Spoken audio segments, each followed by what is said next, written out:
salaamaaleykum ñoo ngi suivre sunu sécurité di leen ak jàmm si vidéo bu bees bi dañuy pratiquer liñ gisoon si backup rek di sàkku seen ngeen abonné sunu seen YouTube bi partage vidéo yi ngir ñeneen njariñu si léegi dañuy ñëw rechercher kon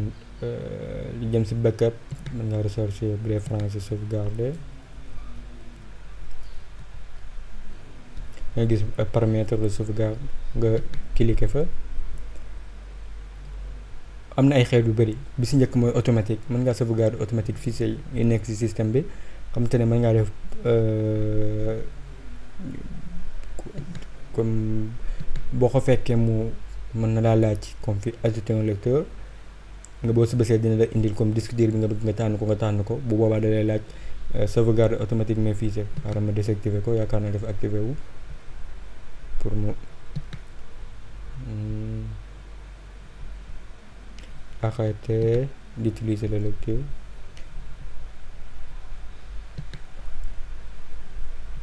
su ñëwee gis nga mën naa ajouter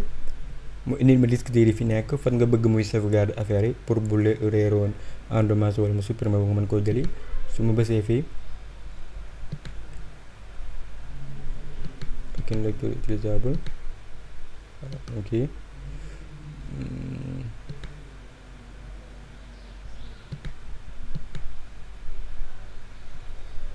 dama ko activé woon xam na boo ko tànnee di nga gis ne après da nga koy mën a activer automatique su ma ko activé disque bii laay jëloon bi ñu bind F ngay gis ne file history gis nga sunu sécurité mooy fi may nekk automatique day commencer di def backup di jël données yi xam te ne moom automatique la koy def fu mu toll rek day backup soxla woon bi mën naa def nii def plus d'option désactiver naa ko soo ko soxlaa mën nga ko activer su ma boo ko bëggee arrêter mu bañ a utiliser lecteur boobu nga def nii bu ma ko jëlaatoon nii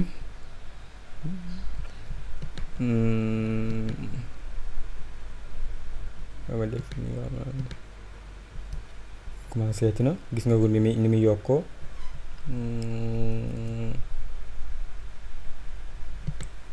dañuy yokk affaire man ma tëjee ko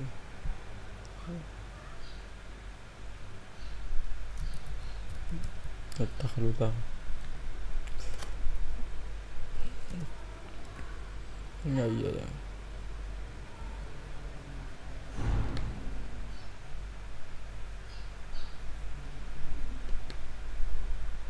restaurer les fichiers à partir d'une sauvegarde en cours. Voilà les paramètres avancés.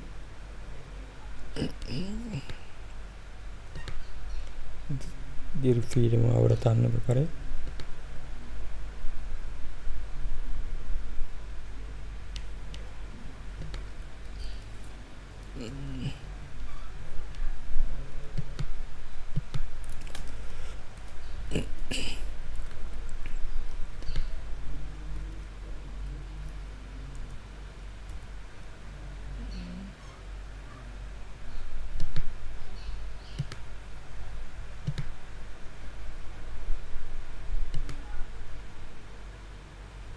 léegi activé wu na nii bu activé woo ngay dem plus d'option bu la neexee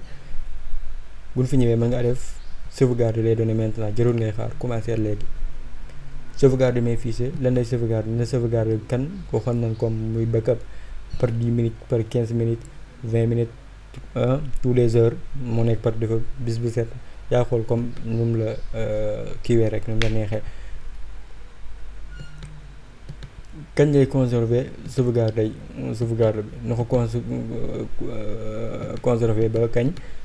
toujours na fi nekk toujours wala ba keroog disque dur bi di fees wala benn weer ñaari weer ñeent 6 mois 9 mois yooyu yëpp pour toujours bu ñu sauvegarde moo tax ñuy def fii nii mën ngaa xool yii yëpp lu koy sauvegarde fi mu toll nii boo defee automatique commencé yii yëpp lu koy sauvegarde mën ngaa xool def nii supprimer bu la neexul mën nga ko def supprimer yi nga neexul yëpp mën ngaa def ajouter un dossier pour mu dolli dossier ci biir xam te ne dossier yi nekk fii yëpp da koy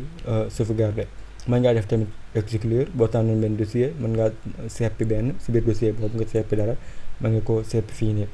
mën naa ko arrêté kon fi mu toll nii jàll. dañuy xool paramètres avancés yi mën ngaa def restaurer les visées yi nga xam te ne moom lañ kii fii da ngay gis ne dañ ko activer woon mën nañ ko activer waat fii nañ ko désactiver comme ñu ko gisee léegi moo xam ñu activer ko wala ñu désactiver ko. mën nga sélectionner lecture fii nii mën nga ajouter emplacement réseau loolu mën ngaa exécuter dossier fii restaurer mooy boo ko bëggee delloowaat historique introuvable dara fi nekk. paramètre avancé bu ndamee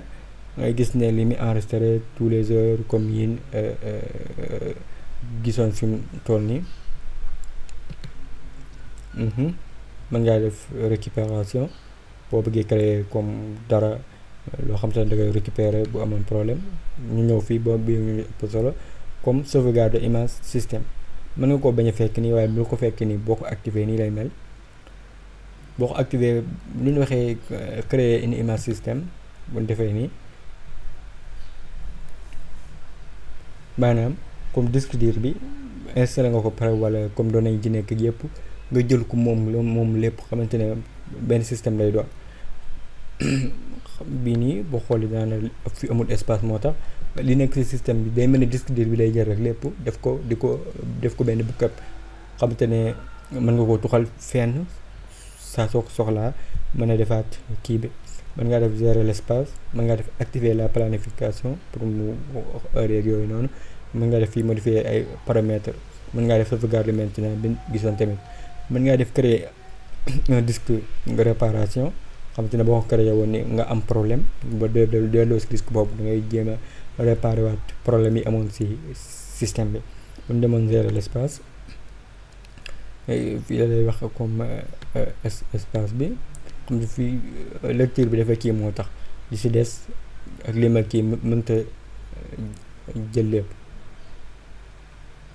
activer planification comme mu ne la dimanche nangam mën nga koo modifier désactiver waaye bi mu si ëpp loon solo daal nga xam comme ni ni bëkk bee fee ak ni ngay créer benn image système. boo créer benn image système ngay créer wuñ ko bu la neexee après mën ngaa ñëw ndax comme ça le disque dur la koy def benn image la koy dox image virtuelle mën ngaa ñëw foofu ñëw session des disques